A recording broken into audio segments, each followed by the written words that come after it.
ഈ തെരഞ്ഞെടുപ്പിന്റെ ജയാപജയത്തെക്കുറിച്ച് ഇടതുപക്ഷവും വലതുപക്ഷവും ഒക്കെ ചർച്ച ചെയ്യുന്നുണ്ട്. CPM-നുണ്ടായിട്ടുള്ള ഇടതുപക്ഷത്തിനുണ്ടായിട്ടുള്ള വലിയ പരാജയത്തെക്കുറിച്ച് പാർട്ടി ചർച്ച ചെയ്യുകയാണ്. പക്ഷേ ആ ചർച്ച യഥാർത്ഥ പരാജയ കാരണം കണ്ടെത്തുന്ന ചർച്ചയാണോ അതിൽ നടക്കുന്നത് എന്ന കാര്യത്തിൽ എനിക്ക് സംശയമുണ്ട്.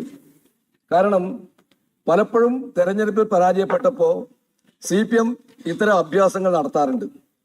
അതിലൊന്നായിട്ടേ ഞാൻ അതിനെ കാണുന്നുള്ളൂ. കാരണം യഥാർത്ഥ കാരണം എന്താണ്? എവിടെയാണ് പാർട്ടി പരാജയപ്പെട്ടത്? എവിടെയാണ് പാർട്ടിയുടെ അണികൾ പാർട്ടിക്കെതിരെ വോട്ട് ചെയ്തത്? എന്തുകൊണ്ടാണ് എന്നത് പരിശോധിക്കാൻ പാർട്ടി തയ്യാറുണ്ടോ? ഇവിടെ പരാജയപ്പെട്ടത് പയ്യന്നൂരും തളിപ്പറമ്പൊക്കെയാണ് സാർ.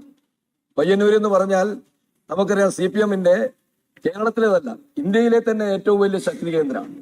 തളിപ്പറമ്പാണെങ്കിൽ മൊറാഴിയും ബക്കളവും അതുപോലെ തന്നെ റാക്കലിന്റെ നാടായ കേരളവും കുഞ്ഞാക്കമ്മയുടെ നാടായ കണ്ടക്കയും പാടിക്കുന്ന രക്തസാക്ഷികളും കാവുമ്പായി സമരസേനാനിയായിട്ടുള്ള കുഞ്ഞിക്കന്റെ നാടായ മലപ്പട്ടവും എല്ലാം ഉൾപ്പെടുന്ന പ്രദേശമാണ് സാർ തളിപ്പറമ്പ്.